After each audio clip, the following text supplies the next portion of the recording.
Welcome to ArcturianPhilosophy. Today, I had a very interesting experience. Some of you may have seen the Synchronicity Plato video, and I was rather unwilling to believe what I was being told. But once again, it was not me coming up with the idea at all. It was an unmistakable synchronistic event, and the person who was telling me the information, I'd asked for a confirmation or sign that they were actually speaking to me. And when they were telling me, oh, you wanted to know why you are obsessed with Socrates? Go look over there, it's Plato's 5 Dialogues. Who do you think you were, basically? And I said, are you... See, being any kind of perspective of Plato, that's like being Albert Einstein. For the philosophers, that's like being Albert Einstein right there. And that's something that I believe any philosopher would say. Even though Plato believed the soul is immortal, Socrates knew that we reincarnated. He knew about the tunnels below the earth. You can read about this in Phaedo. Also, Plato took a lot of time on Phaedo. He tried to make it as accurate as possible, because as accurate to what actually happened as he could make it, because he loved Socrates so much. It was like a father figure to him. And he was in his 20s or so, it seems like, when he died. It seemed like he was around my age or so when Socrates died. So I was listening to some music, and the same person said, you're doing really, really well. You have to do some more things here. We're not going to just leave you out to dry, because we can see you've got that kind of spirit that we want, and you've got the kind of spirit that is designed to take back the planet for the good of all. It's the concept of the good of all. But the dark fools you into the all thing, and then places you into a state of misery. The light says yes, all, and then says, oh, no misery. Why do you want that? I don't want my pain. I need my pain. Okay, you got to do it somewhere else. That's fine, Johnny Hampshire. You have to do it elsewhere. If you want your pain and need your pain, okay, good. Do it elsewhere, because I am free of suffering now. I am free of suffering. I am free of suffering. So this person, she told me, while you're listening to this music, I want you to think of your Akash. You've been struggling mentally with this, and we need you back mentally, and we know that you have it in there, and that it was lost due to technology, due to a spirochete, due to all kinds of things, but you can get it back. What was the first book you grabbed at the library? The first book I grabbed at the library, I had no idea why I was picking it up. No idea, and it seemed, when I looked at it, it seemed like it didn't have any information that I needed in there. But then, last night I was told to go look at that book. You grabbed that book, it's the first book you grabbed, and you even checked it out too. You have to look at it. And so I did, and I go to, I look there and I see chapter 8. Chapter 8 is Plato's search for Pythagoras. And the book is about Pythagoras. So when I saw that, I said, oh my god. Most of the book is commentary about, philosophers, what their lives were like. It's just kind of like a historian, basically. But it's a secret code. Like, you can take information out of there that you can tell is in a code and redo it. But it's tedious. It's done in a very tedious fashion to make it hard for people, if someone's figured it out like me, to actually go through the book and attempt to pull out the different things that are correct somehow. So what she told me to do today, I said, oh, I haven't talked with you for a while. She said, well, it has to do with what you're being involved in right now, and this will be helpful for you. And yes, we are watching. All of us, all sides involved. It's more than just two sides. It's like a total free for all out there. What's going on? And so she told me, we want you to go into your Akash and go and find Plato there and bring him back. And bring him back into you, or into your quantum field of energy. Imagine your quantum energetic field. And that quantum information, she was attempting to tell me, remember, this is in your DNA. This is literally in your DNA as a quantum energetic field. This is literally inside of you. All you have to do is grab it and pull it out to overlay it upon you. And so I concentrated, and I could see beautiful architecture and people that would dress up kind of like in tunics or things not like quite what I'm wearing, not like exactly like a caftan, but like just long flowing garments, and a lot of, well, almost biblical in a way, but the Greek style of doing it, where they would have things over their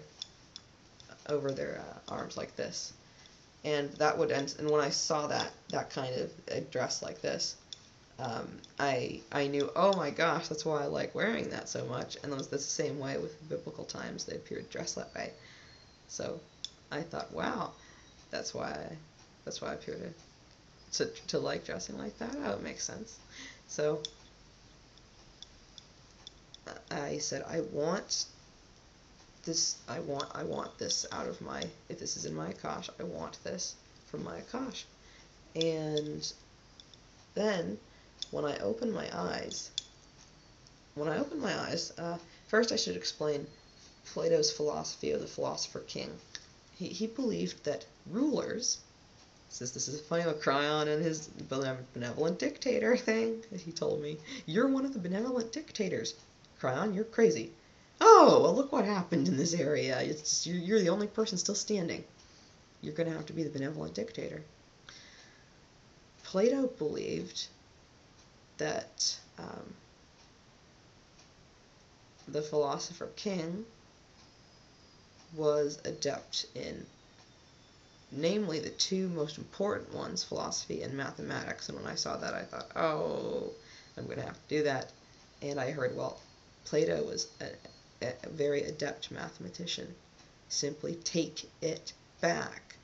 Go back. You were there. You did these things. Go back into it and pull it back to you. And so when I opened my eyes, I thought, look at this architecture. It's how it was all squares and everything. It's how we have everything as squares in Athens. It was arches, circles, spheres. They knew all about that. They knew all about that.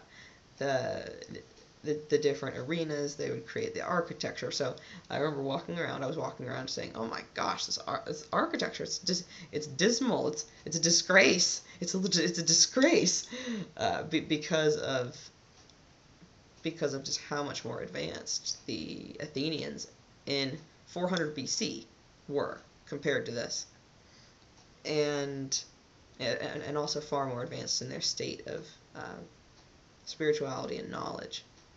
Now it was mostly the men. The women didn't have nearly as many rights there. They were not considered citizens. They didn't have a say in what happened.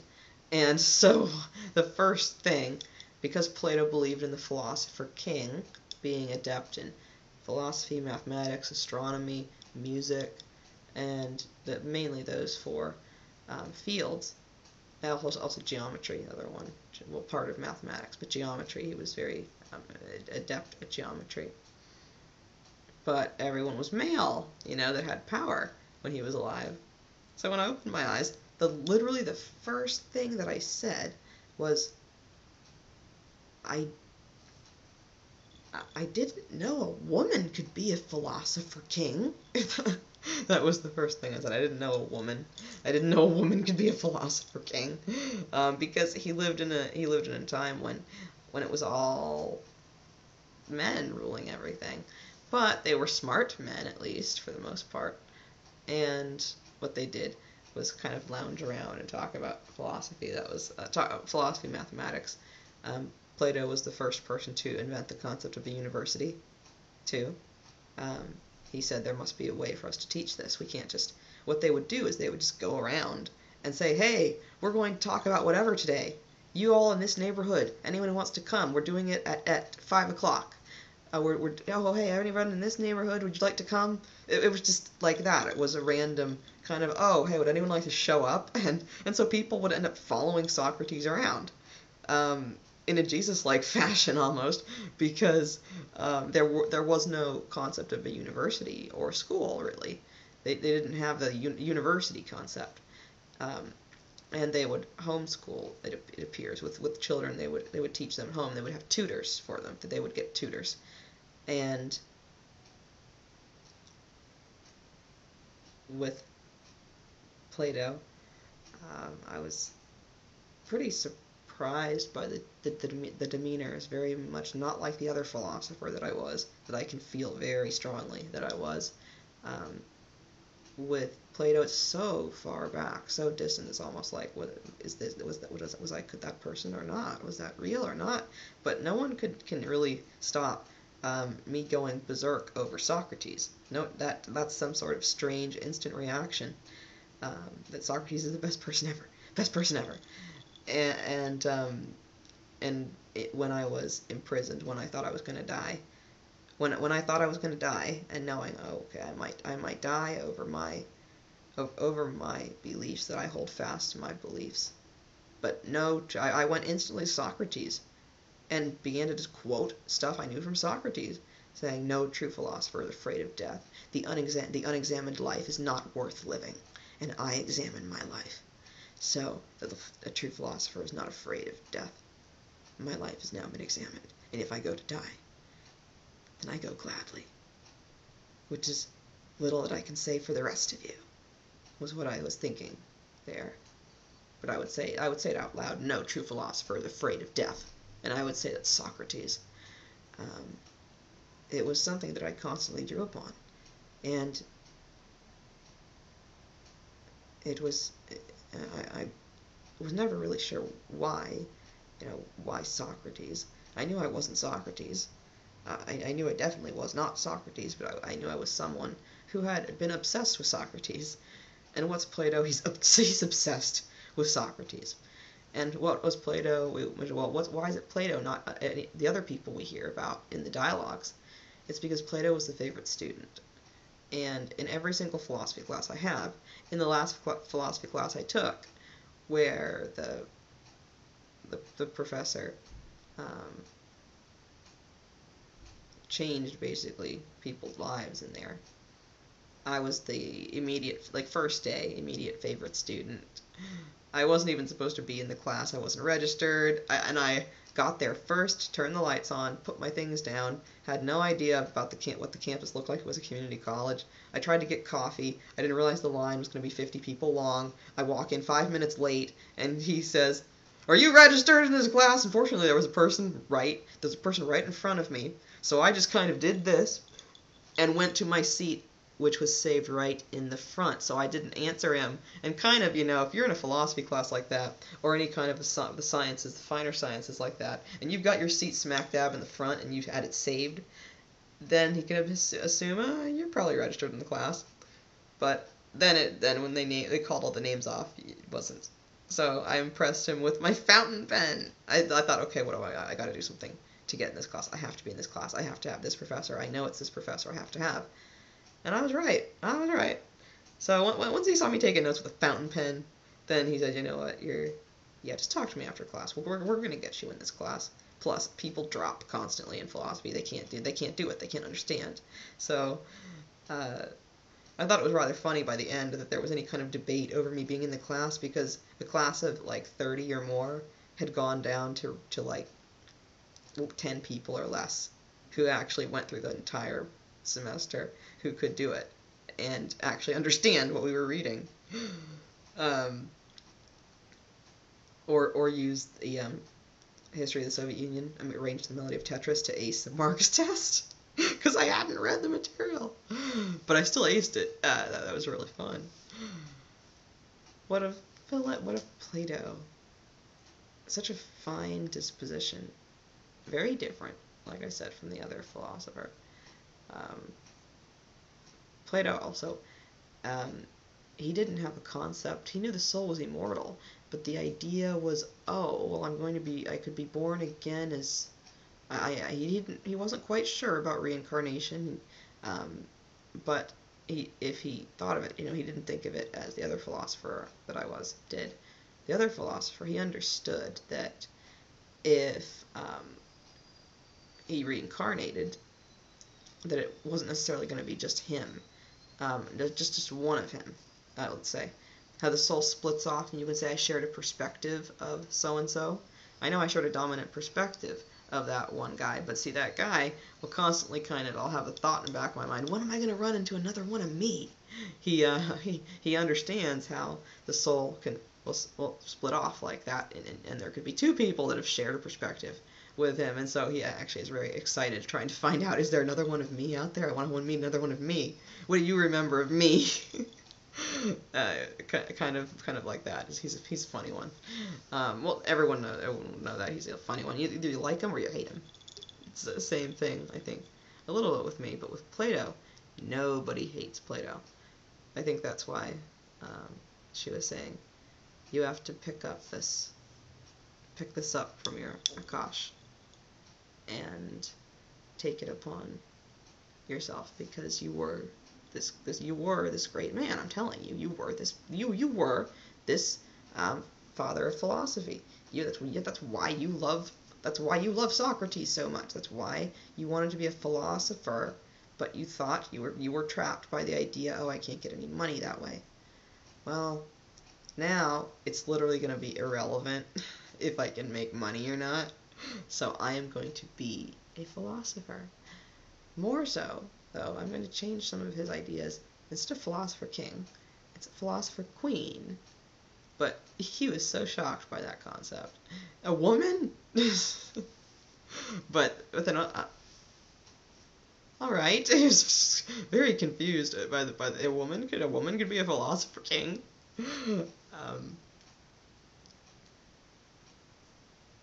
And my God, what Socrates said about the fire and below the earth is right. When people will reincarnate, if they're trapped inside of that system. And now much of what Socrates was saying makes sense to him.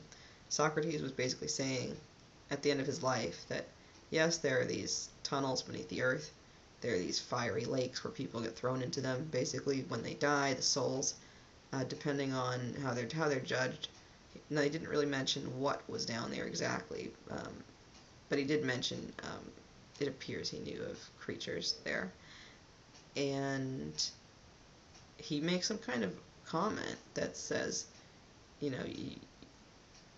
could try and catch me if you can, and he's almost referring in a way to when he dies and the spirit leaves the body. Other astral things trying to grab him up and take him down there. And he seems to be very, very aware that he's not going there. He's not going to any of those different lakes that he is going. He doesn't really say it, but that he's going to the stars. That gives Plato a lot of peace. Socrates was a starseed. A huge mystery surrounds the man, and Plato is really the only reference point that we have for Socrates, because nobody else wrote anything. Everyone else was too scared, but Plato said, no, I'm going to take a stand, but I'm not going to get killed like he did. I'm not going to get killed. I'm gonna take a stand, but I'm not gonna get killed. I'm gonna do this a different way. So that's part of what I need, how smart Plato was with how he did things.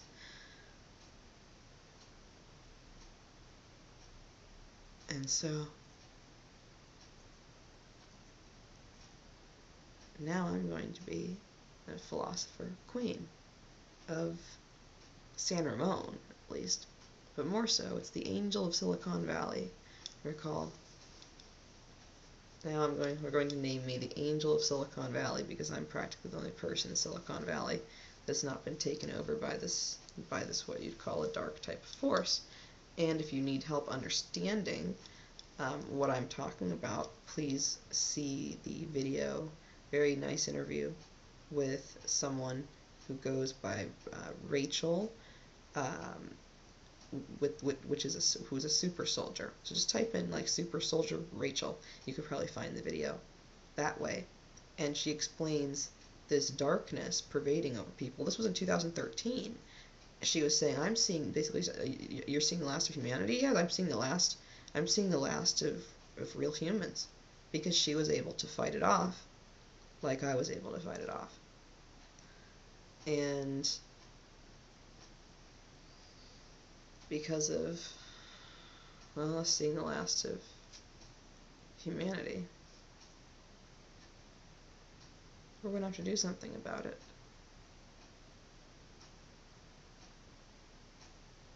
I was shown some different things. I won't discuss them. Most of the audience is covered by this darkness, or most of the audience would not believe a word of what I'm saying. If you are in the category of you don't believe a word of what I'm saying, you need to email me, ArcturianPhilosophy@gmail.com. How to spell Arcturian is in my channel name. That's how you spell Arcturian. ArcturianPhilosophy, it's right there at gmail.com. If you don't believe a word of what I'm saying, you have to email me because it means you are still in an area where this has not happened. I am being serious. I would say the common catchphrase for that, but that produces an opening for them to attempt harm. So, if you are in an area where this has not happened, where you're thinking this girl's crazy, you need to email me. Because you are of the last of the human race right now. What we were subjected to in Silicon Valley was horrible. And I know that I'm not the only person that survived it, but finding the others is made deliberately very difficult for us.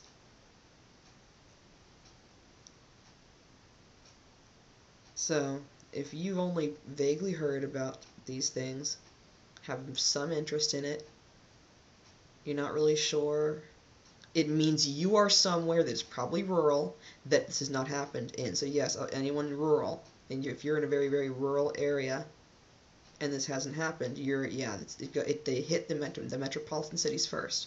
If you're one of those NWO people, they hit the metropolitan cities first to take out the cities. That's why all the survivalists tell you get to the countryside, get into the hills, and such, in order to protect yourself. So I'm actually more protected being out in a suburb like I am than in San Francisco, for example. But this area is still populated enough for the other people to be a great danger. When I say being the only human to survive, I'm the only human with their mind still on straight. I'm the only human here with their mind at full capacity, not being dictated by another force. What's happened to all these people is they have something that's possessed them, essentially, where you can tell there is part of their personality still there, but there is clearly another entity with a different voice even, talking with their body. It's as if the person had become possessed by a kind of entity, and that was what they tried to do to me. That's why I can describe it. they attempt to do many things to you. I won't describe what they are, but things that are physical, things that are mental, things that are psychological, things that are sexual, all kinds of ways to try and break you. And nobody could break me. Nobody could break me. Period. And the idea was to break you to say, I want to die now. When you would decide, I want to die now, that's when another entity would come in and take over your body. And it seems like the people would not actually totally die almost. It would seem like they were just trapped inside somewhere and not able to animate their own body really effectively. What I've noticed is that the longer this goes on for, some humans who are somehow still trapped inside their own body, not able to really animate it very well, are able to begin to exert control somehow. They're able to somehow fight the program back. And it is a program. It feels like something being installed into your brain. That was what they tried to do to me, tried to install some sort of strange things into my brain. It felt like when you install something on a computer and you see files slipping by. Well, it felt like that, but into my brain. And it felt like I was the hacker fighting it back, trying to do all this, no, as if you were looking at circuitry. No, close that, no. It was pretty intense, I can tell you that. All of you hackers that are watching me,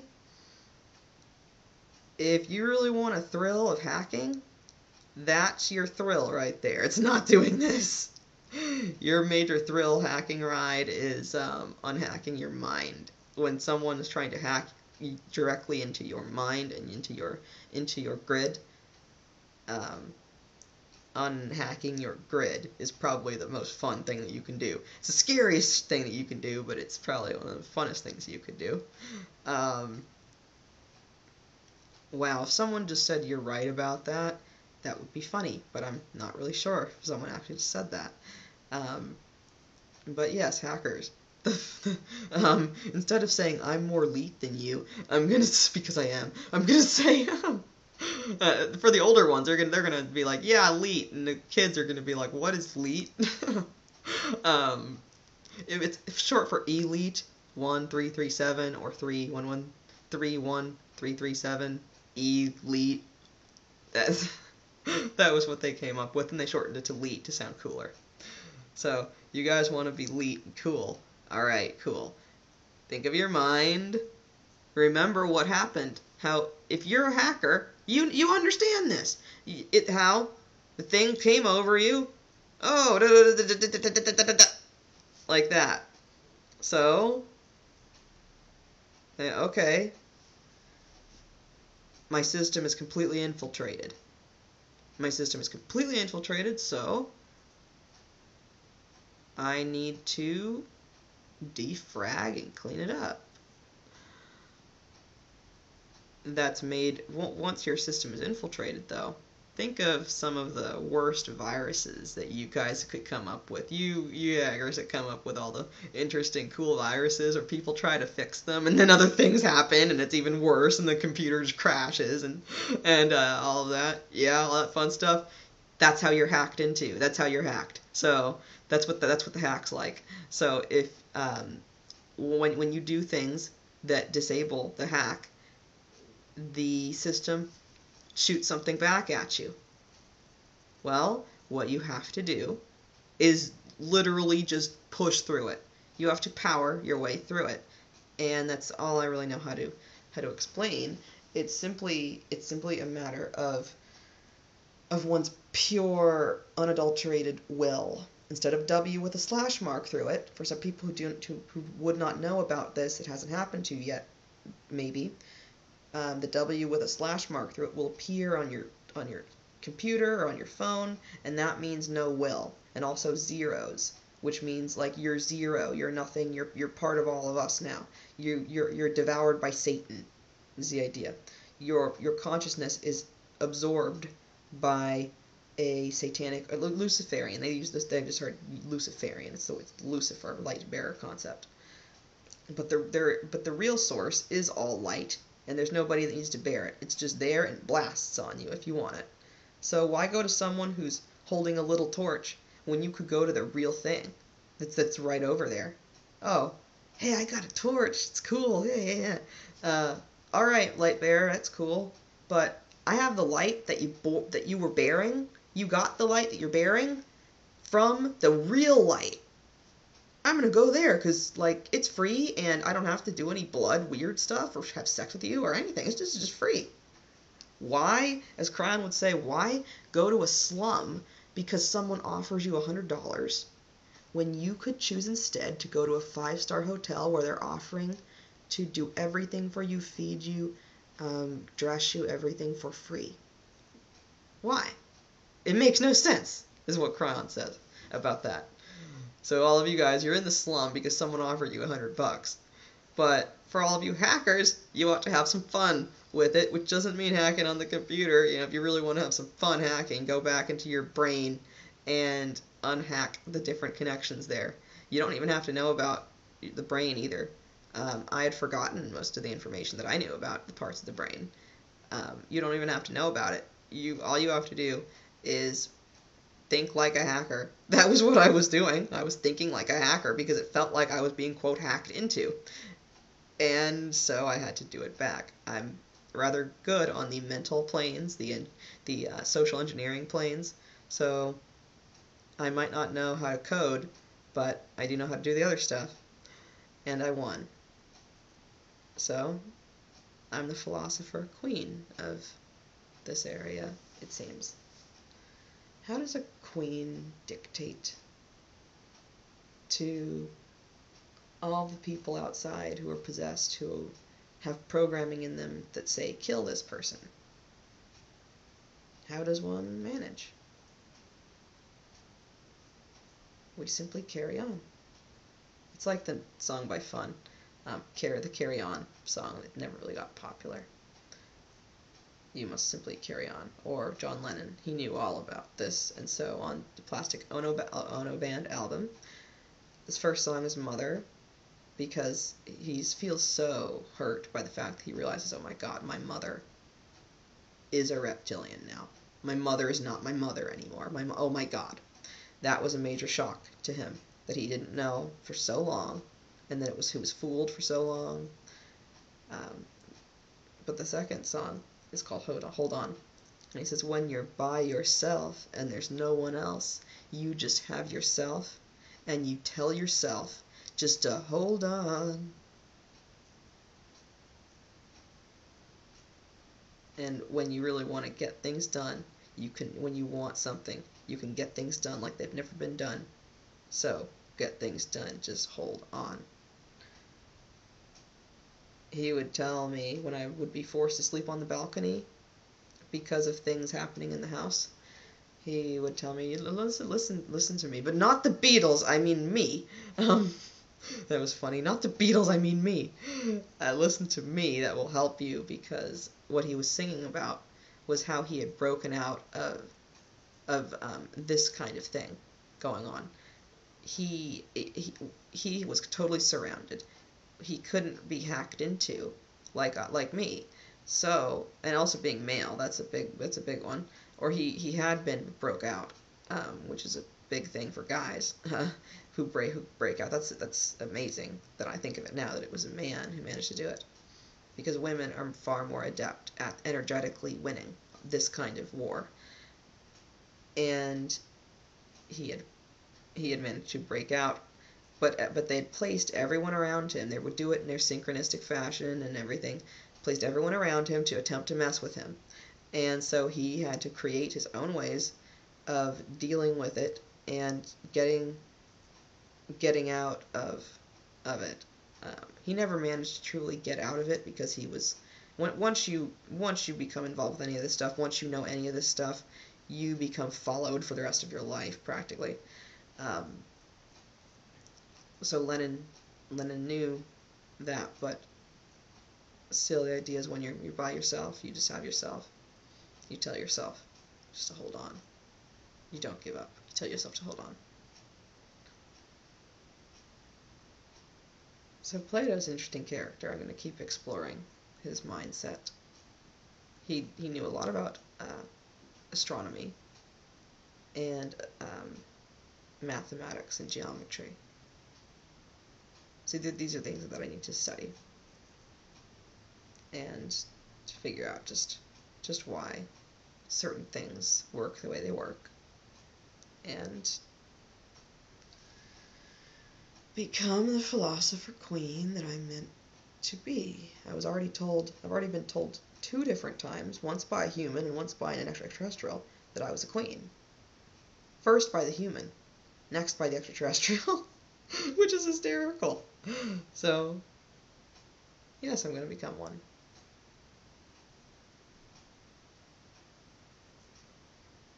That's all that I have for now